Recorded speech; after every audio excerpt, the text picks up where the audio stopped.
Okay, Jackass. Damn it! I swear, go back in the VOD, and you will see that Yano had Jax all the way until the end. I don't doubt that, but this is also the VCS, so it's possible that what we saw was a recording of the draft when they messed it up the first time and then brought it back. No, yeah, the VCS is famous for really solid drafting. Didn't have a delay.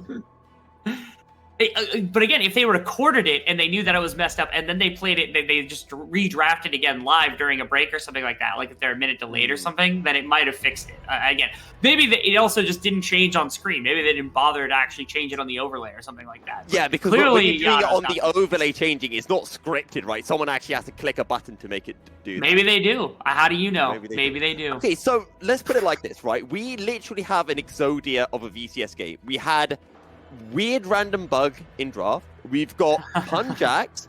We've got a Rumble Jungle. We've got Ron OP on his Thresh. We've got Varus. We've got the VCS Cal series is back. Kati on his rise. On his rise. We've got Levi on Wukong all day long, just trying to cover the fact that his hands aren't strong. And Artemis on an insane team fighting. Yeah, they've got and Cassante. Yeah, Cassante is not that interesting, but like everything else is pretty interesting in a game like this. So yeah, there's a lot of OG kind of VCS tech that's been floating around here for quite some time. So I'm excited to see both these teams kind of pop off with it. Oh, okay. Wait, range abuse. Oh, see, Ron OP is also a melee champion on Thresh, but he's also got like the range auto attack. So it's like, okay, is that technically count? Okay. Oh, what a flame style! Really good. This is the Artemis Ron OP kind of duo that was like synonymous with Winter 2021 when Cerberus won the split against GAM as well in finals. Yeah, that was the Mickey Mouse split. I think I called it that a couple days ago, and I'm willing to stick by that because that seemed like such a weird split for a lot of these. It seemed like a scrim split more than anything else. That like they were just using it for experience, and it ended up not having that much. I am really, really emphatic about this. Oh, here we go. From Draxar, is there enough damage? Riz, Cerberus get first blood, and the junglers matching each other beautifully. Draxar now looking for Levi. Is there enough damage from Levi? No, there isn't. Draxar with a double kill, and Cerberus are off to a flying start. You know, if you'd have told me 3 years ago that we would have seen Drakthar picking Rumble Jungle and crushing Levi Kati 2v2 in the mid lane, I probably would have called you a little bit crazy. This guy used to be a Graves one trick, and look at that. Sets up a counter gank, defending his Jace mid lane up against some of the best mid-jungle duo, one of the longest standing mid-jungle duos that we've got in the VCS. What an absolute Chad maneuver right there. The Rumble has popped up a little bit. I've heard it be a little bit better in the jungle, especially now that the red jungle item has kind of grown into the prevalency. It's really useful at any sort of tick-type jungler, so like it's really, really beneficial for Rumble to have in a number of circumstances. Already sets himself up for an amazing game right now. You've got this insane AP. You're going to be able to go for Rocket Belt really quickly, go for a massive burst damage. Love that Drakthar kicks off a game like that. Exactly the way that last time Levi was able to start off the game. And already a 1k goal lead for the side of Cerberus. And now Drakthar looking towards the top side. Ki and Pun already a little bit low on health. And Drakthar was spotted out by a ward. Drakthar just going to help this wave crash in. Yeah, pushes it in a little bit with that flame spitter more than anything else. And I don't think sticks around for anything more than just being able to help Pun back a little bit, as it's been a rough kind of go of it here. Pun's just trying to crash the wave so that he can get it back off, be able to come back to lane with a Sheen or something along those lines. Can't get to him with the Q. Yeah, you got to wait too long for the Q to pop off, so it is just going to be a back for Pun. As they're already leveraging it. Oh, okay, all right, okay. Very little mana for style right now, so maybe the Cerberus duo can just bully style a little bit. He does get a bit of mana, I believe, from a potion. Ron OP has flash, flash forward, Gravitum locks down. Ron OP not going to follow up. Wow. Instead, just a Flazin. Good headband at the tower, and Artemis is going to die. Zin with his dying breath keeps his ADC alive and serves a death sentence to Artemis. Got to give a ton of props to Zin right there, finding a way to salvage a really, really bad situation, because Artemis played for a very aggressive kind of engagement right there. It was able to find the double root, only to end up going down. This was, again, props to Artemis. He has this kind of vicious intention behind him, which I think is really good. Oh, the Flay also. I think if it had thrown the other direction from Ron OP, they would have been okay. He wasn't anticipating the flash in from the Alistar, so it might have been a slight misplay from Ron OP that also cost a little bit right there. But 1-for-1's not the worst thing in the entire entire world. The wave ended up going to the opposite side of the laning phase, so it should be Artemis catching most of this anyway. So it's not the biggest deal in retrospect. 3 kills to 1. Artemis, though, did get a kill. So did Star. Noonquiver picked up for both ADCs. And I guess now just a little bit of a lull state before we see plays for the Drake, or maybe just a play for the top side. Pun flashing forward, lands the counter-strike, leads strikes forward, Ki dashes back into another brush, and Pun just can't get on top of this dastardly Cassante. And surely this is an easy kill for Levi, and indeed it is. GAM pick up their second kill of the game. Rip Pun, unfortunately getting ganked up by Levi. That ultimate had come through from Cassante as well. Drakthar's not quite here in time to actually make anything happen. So rough circumstance right there where Pun, again, into a scaling lane. They're safe for days. Yeah, nice try, Cotty. We've got the Lantern to be able to... People forget the Lantern's such an insane ability that like you're able to make that defense happen. No hook to land, but really, really good stuff. And now bot lane safe from a big mid lane roam that had come through. Buys a little bit of space, I think, for Yato to kind of farm up in the bottom lane, or in the mid lane, my apologies. They tried to crash this. I think Drakthar caught it, actually. So props to Drakthar being able to make sure not to get aggressed against and ensuring that Pun does not lose this massive wave. Could have probably lost half of it if GAM had just been able to crash it freely. But the selfless Drakthar throws himself at the mercy of GAM and doesn't actually fall victim. Did Drakthar just catch the wave, or did he take the wave? So the wave wasn't mostly dead, so I assume that he did not take most of it. He might have taken a couple of minions just for attacks or something along those lines. Yeah, something like that. Now, imagine if Cotty had also ulted to the top side rather than going into the Thresh Lantern and trying to make a play there. If he had gone top side and then also killed Rumble, and then they could have proxied Pun out of the wave, probably would have been the purely optimal play. But instead, GAM likes to make these double cross-side plays. Last game, they were doing it too, where it's like, okay, they'll hit somewhere on the map, and then they'll hit somewhere else on the map off the roaming pressure. So it makes Cotty's Rise such an insane tool, because they can use that and just warp immediately into a lane after ganking a different lane, which is what just got attempted from GAM. It doesn't always work, but when it does, it is a thing of beauty. Well, despite Yato getting a gank early on, as Pun is getting ganked once really, again. Guys? Can he get on top of Ki? I don't think he can. He always gets the kill. Pun V9. No, he can't quite. Pun V2. It's a 1-for-1 in the top lane. Pun will happily take that trade. Man, what an insane play. He almost did that in the last one, too. I was surprised that he wasn't quite able to pull it out against Levi. Literally a little bit of cooldown away from having this. How is Pun just constantly... Okay, this time it's Pun's fault. I was like, okay, did they gank him? No, Pun jumped in. He chose this fight this time. That's on him. He didn't see Levi, in fairness. I don't care that he didn't see Levi. We're going to play on the picture-in-picture. We'll come back to this momentarily. Flame Splitter will allow Artemis to pick up a double kill. Ronopi will die in the process. This is a lot of plates going into the Cerberus ADC. We get to bring back the original phrasing, right? It's red-white, so it's time to fight here on the Aphelios. We haven't... Aphelios been out of the meta for some time, but you see that. The red-white gun is set up. They're underneath the tower. They're gonna fight you. It's going to happen. They've got the setup for it. So Drakthar probably just pops the ultimate. You just run under. You set up the gank with Rado P. Yeah, this is gorgeous right here. Nothing crazy about this one. Yeah, it takes aggro, and then Xin is able to disrupt him, but like you're trading a kill onto the Alistar for a double kill onto Artemis and 2 plates. Absolutely worth 100% here, as Cerberus has set up their main team fighter in such much better fashion than what they did in game number 1. GAM, though, with the cross-map play, are going to be able to pick up a Rift Herald, which might be some gold going towards Kati. And I really want to praise Kati. And what I was trying to say before we saw that fight on the top side is Kati got ganked early on, despite that he has this really big CS lead over Yado, despite the fact that Yado's on the Jace, and you'd expect Yado to be the one with the CS lead.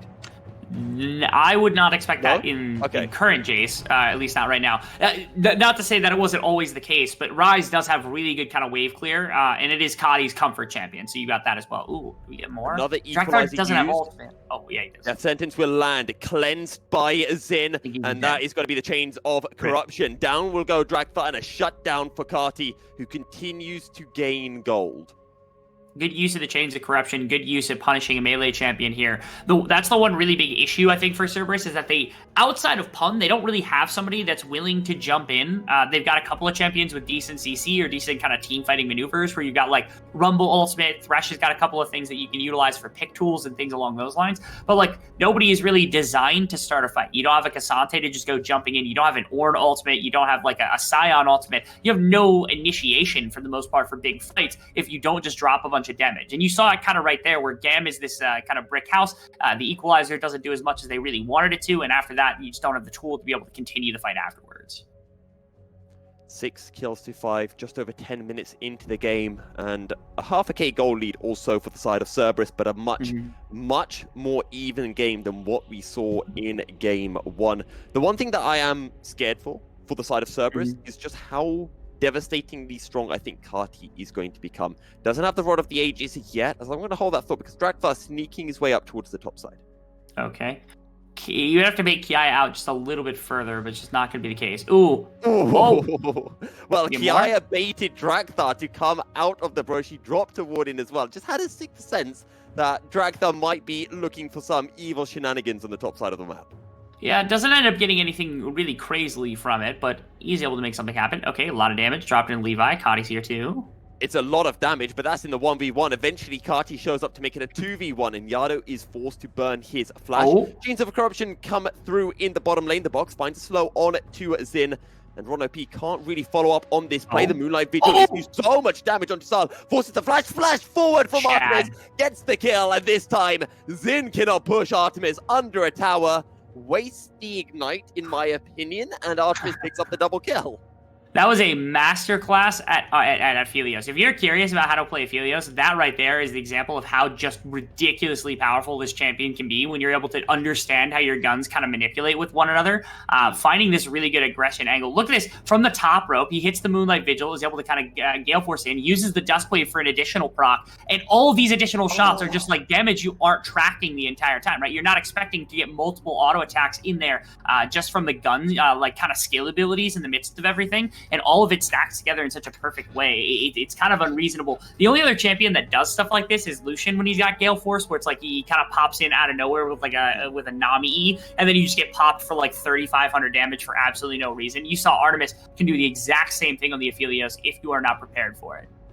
Also, I just want to point out, Style, I think he tried to Captain Jack cleanse the binding eclipse from the Gravitum gun, but he did it too early. So he cleansed, and then he got rooted in place, which is, I think, what allowed Artemis to get the kill. Maybe Artemis would have got the kill anyway, but it would have been nip and tuck.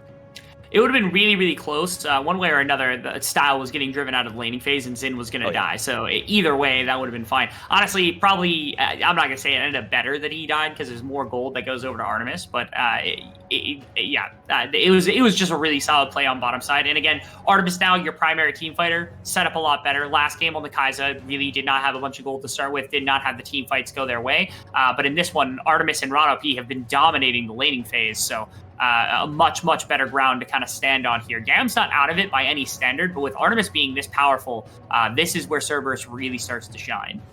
And again, this is just really reminiscent to me of Winter 2021. This is the kind of Artemis Ron OP that we saw, where we said, this is the best bot lane in the VCS. We got to Spring 2022, and then we said, what happened? Where did Artemis Ron OP go? It was Huber who ended up playing a lot of games. The meta maybe just didn't suit them, and it felt bad to watch, right? Because we knew how talented this duo were, and they just weren't able to live up to, well, Style and B and Shogun and Taki.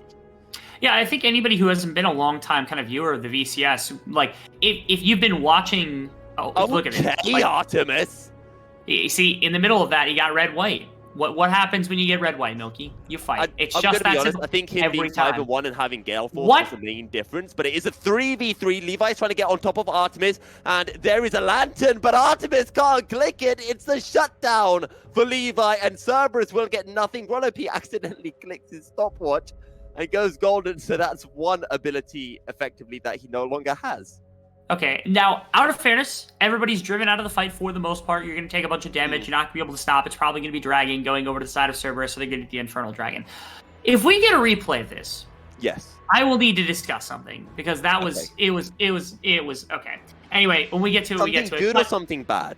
Something terrible. Anyway, we're actually going to get it right now. So first off, red-white, like, come on, Style. Yeah. You know better than that. You're an ADC. You understand. This is just an amazing combination of abilities. That time, it's just kind of forcing power. This is where I get confused. Watch this Dragthar ultimate. I'm just going to sit in silence. Oh my god! That is the worst Rumble ultimate I have ever seen in my entire life. And I have played this game in piss low, everywhere else. What is that ultimate seeking to do? Are you really trying to cut off Kadi, not even from his jungle entrance, from running down into another one of your players? Is that what you're trying to do? Imagine if that ultimate had been thrown directly on top of Artemis instead. They wouldn't have been able to kill Artemis, or at least you trade back a couple of kills. That was... Oh, Yana might die here. The final overload comes through, and Kati gets the solo kill. Sorry, there we go. Rebel. Nah, I'm done raving. I'm the card-carrying member of the Drakthar fan club, but that one, that was not the brightest day I've ever seen from him. Kati is also ramping up, like you were saying. So one thing to note is, without this massive engage tool, again, if Pun is not inside of a fight, you don't have a lot of really good ways to full engage a fight. That means that Kati doesn't have to worry as much about Artemis just kind of gunning him down before he has a chance to play. As long as he's not hit by Thresh CC, like Kadi can interact with Artemis a large amount of the time because their ranges are very similar with one another. So if Kadi is very, very lucky, Kadi is going to get strong enough to where he can start to fight Artemis and brawl inside of a team fight. Might just end up being a Philios versus Ryze angle here for a bit of time inside this game until somebody comes out on top. The other thing I want to bring up is, I think in team fights is exactly as you mentioned, right? It's Ryze against Philios. How, though, does it work out when you start to include the fact that we might be seeing split pushing? And you've got Ajax and Cassandra that are very good in the side lane. Kati as well, really good in the side lane. So is Jace. Is it going to be a 1-3-1? Are we going to see 1-4? Both teams just barreling 5-man down a lane and then just trying to posture around an objective? I think that if you are GAM, you are not looking to try to take standard team fights because they have their ADC and their Rumble. Those are the two big things. If they hit a massive equalizer, the fight's probably over. If you cannot get on top of the Aphelios, or if you set up properly for success, you probably don't win the fight either because nobody's really set up to destroy Aphelios, especially with the protection of Thresh. It's only when you have enough gold and, like, if you're Kadi and you can one-shot Aphelios or something else like that comes about, if you hit a nice Chains of Corruption somehow, maybe getting that into position is a good way too. Or if Kiaya can kind of soak a bunch of the damage because this is a tank more than anything else. But that feels like it's going to take time. And so a better way to play it right now is Kadi's probably the best solo laner in the game at the moment. Neither one of the other two are going to be able to handle him on the side of Cerberus. So Kadi, leave him in a side lane, let him soak up a bunch of gold, soak up a bunch of minions, get onto like 3 items, get him really juiced up on this Ryze. And when that happens, then you have a fighting force, a fighting chance up against this insanely powerful Aphelios that Cerberus is going to be bringing to the table in these 5-on-5s, especially with the dragon count being even at 1-1 at 18 minutes into the game. I think this is a very viable strategy for GAM to play with. And I feel like this game has a lot more mileage left in it. And by mileage, I mean a lot of time left. You've already mentioned that both Drakes are 1 apiece. I think it's going to be a while before teams really get towards a soul point. This mid lane outer tower still standing. Equalizer, well, it's better than the previous one from Drakthar, but there was no real cohesion from Cerberus on whether they wanted to commit to the play. I didn't hate it. I almost would have preferred he ulted the wave right there just directly and then just been like, okay, if you want to fight, like, we'll fight with our wave under your mid tower. That's fine. It's going to die almost certainly more than anything else. Using it right there, I think, to try to chip off some health bar from the defending members of that mid tower. And then it's like, okay, they probably have to pull back. Then we get mid tower and then we can redeploy for one of the objectives.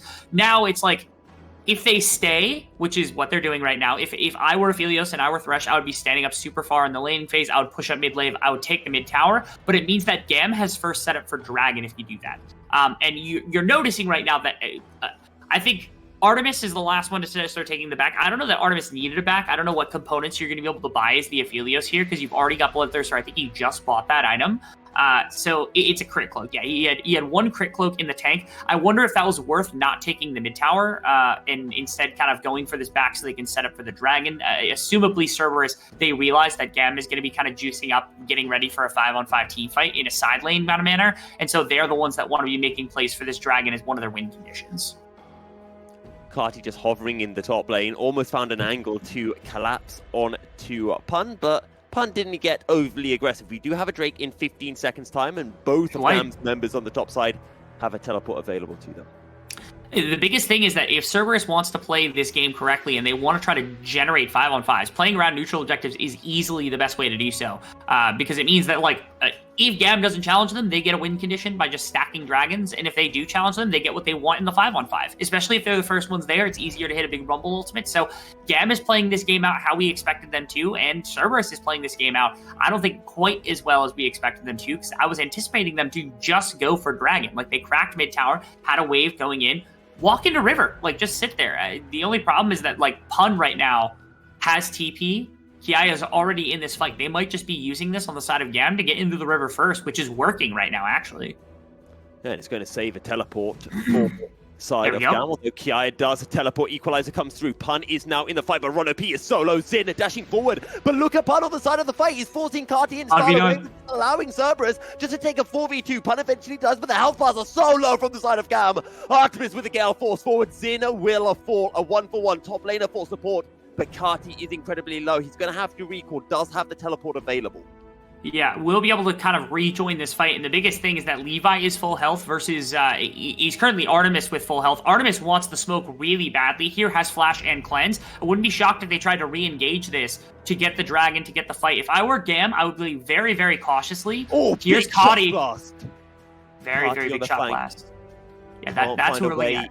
Into the fight. There is a Lantern Realm Warp, won't be followed by anyone from GAM, and Ingo's Dragthar steals away the Drake. In and out, all he needs to do, and Cerberus will take their just reward.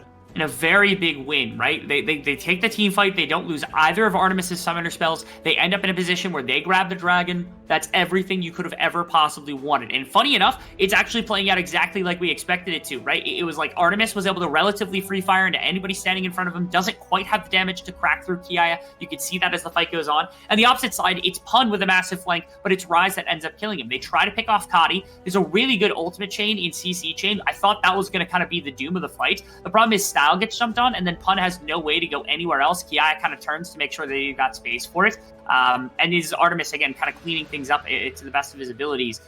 Didn't have, I think, any more killer instinct to keep going. The rest of his team was super low. So again, it came down to Kadi versus Artemis inside of these team fights. They're trying to see how quick the Rise can get to a point where you can contest this Aphelios before anything else. I kind of want to see a Frozen Heart as fast as possible on Kadi, because that might be the point where you can start dueling 1-to-1 against the opposing ADC. I also want to point out as well, Pun was huge in that fight, and he's not even a strong Jax right now. He just has the Divine Sundra. He's going to become more and more of a threat to the side of GAM as this game progresses.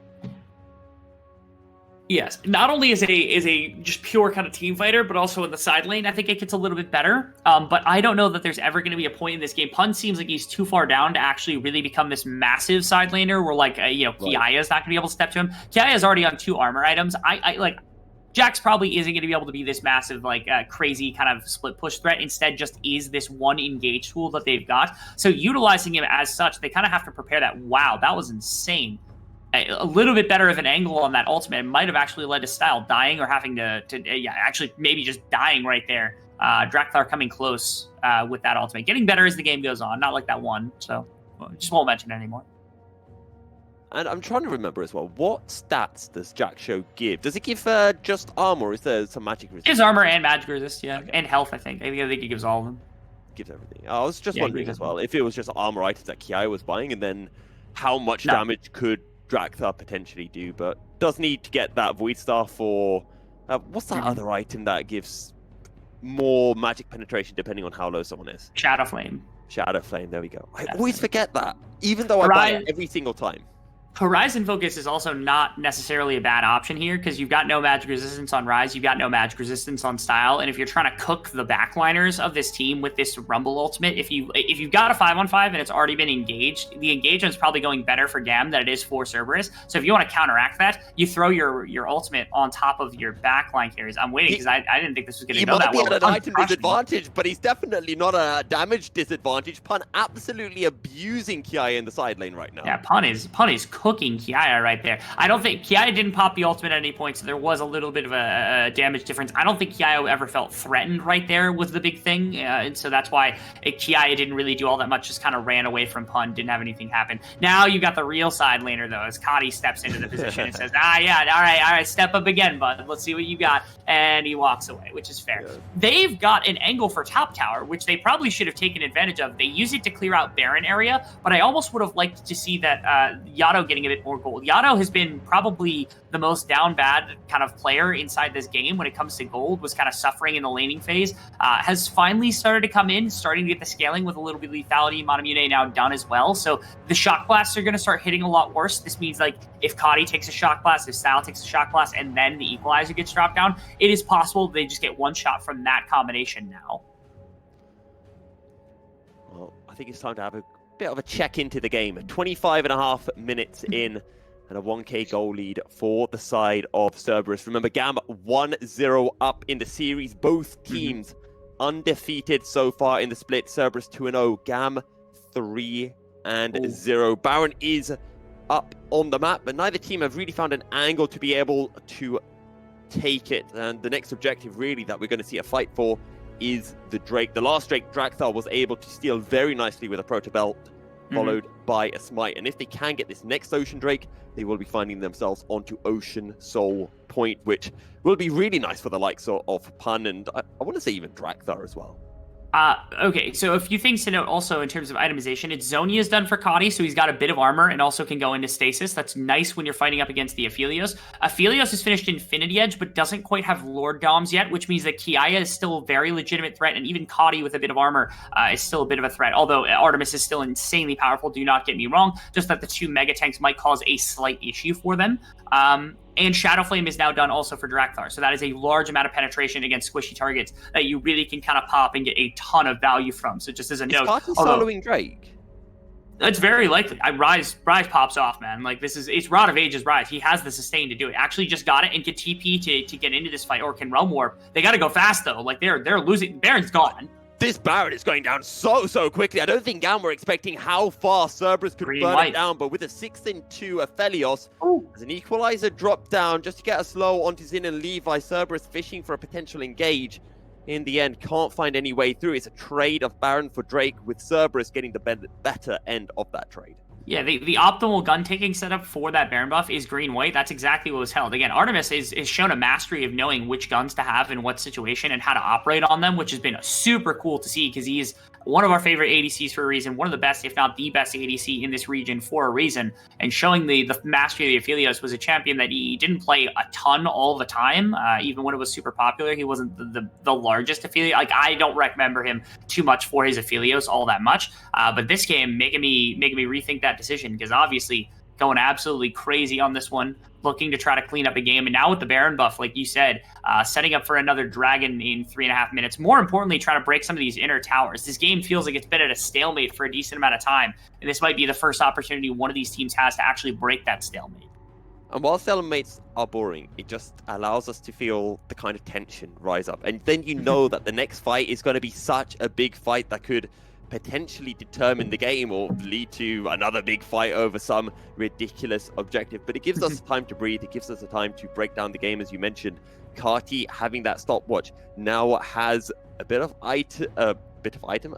armor to deal with Pun and Artemis. Artemis does not have that Lord Dominic's regard yet, which will probably be the next item he looks towards. And notice penetration now built for Jace, so this is getting a little bit better, but Frozen Heart is on the docket for Kati. Oh, there we go. Kiaya is on the flank. The equalizer is going to stop GAM from being able to follow up in the play. Artemis is pretty much out of this fight, and isolated is Drakthar. Murdered is Drakthar. And GAM get their 9th of the game.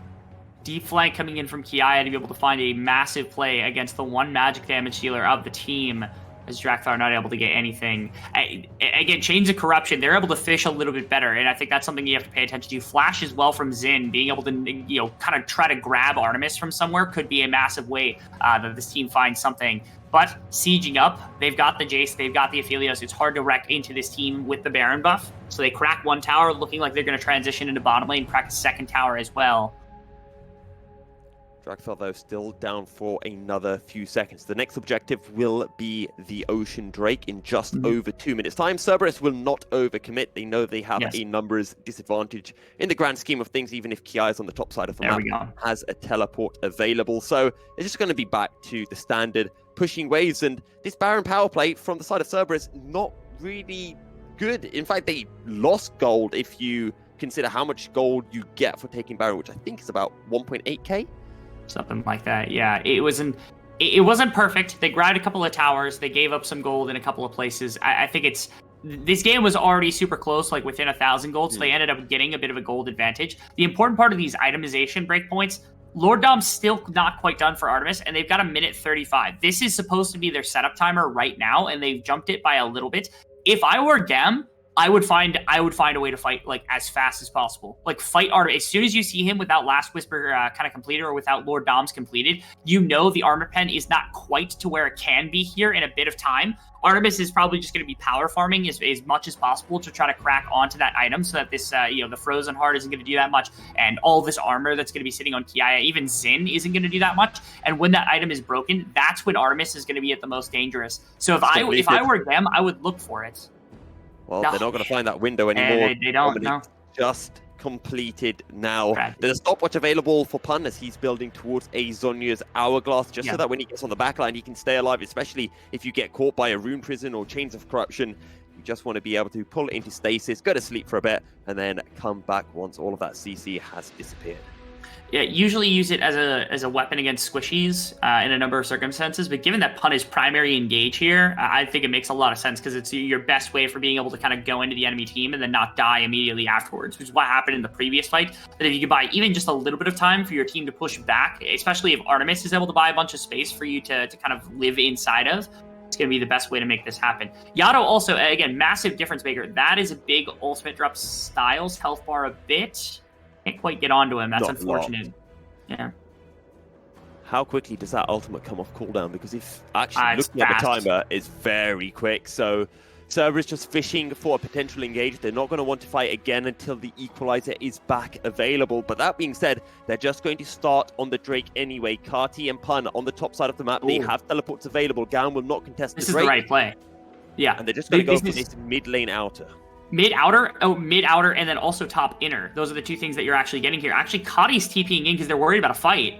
Pun's just run in from the side, looking to get on top of Kati. Now there's a teleport coming through from Kiaya as well. Xin is down to half health. Good death sentence is going to land onto the Kiaya. Goodness, the damage. There's no way out for the Cassandra. Shut down, picked up by Drakthar. They've got a ton of damage on this team, and it doesn't shock me that even Cassante, who's got a ridiculous amount of, just an unreal amount of resistances at the moment, is just going to get shredded through by this team. That might be enough. They might legitimately have enough to just go pushing into the base off the back of one pick, and everybody else kind of being scattered to the wind, not wanting to get picked off easily mid-inhibitor tower. And there's no fight to come out here either. Like they just lose mid-inhibitor.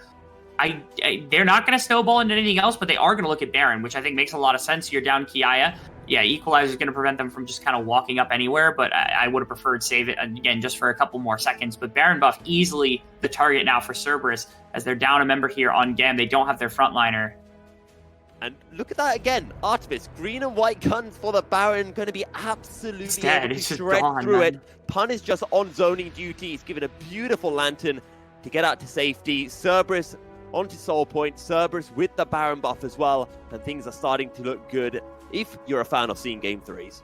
I didn't hate this in a number of circumstances. I really do think the double TP from GAM felt really overcommittal for no reason, other than that they were worried that a fight would just get kind of forced upon them in any circumstance, and they lost so much of their front line before Kati could step in and do any damage that it was disaster from moment one. It feels now like GAM has no way to win this game. Like Aphelios is way too strong, Yato is way too strong, Drakthar is way too strong. They have too much damage that, like, even if you engage properly, it's not going to happen. They're trying to make a pick happen. Pun V9, but the teleports are coming through. Pun is not on his own. He has his team around him. Really good death sentence is going to land onto Kati. Forced to go golden. Yada golden on the other side of the fight as Pun jumping forward, finding damage onto Kiaya. Style goes golden as well. So much damage is coming out. Cyclone's going to find knockups. Artemis flashing forward. Finds one kill. Finds Levi. Finds Sid. Cerberus white for GAM. And that will be the ace. A triple kill for Artemis and 5 for 1 for Cerberus. Ridiculously close at the tail end of that fight right there. Artemis almost goes down to Kati, but he has way too much sustain, way too much damage, and that's the game right then and there. It is GAM trying to find a pick. It's GAM trying to find a fight on their own terms that they almost get it. They are so close,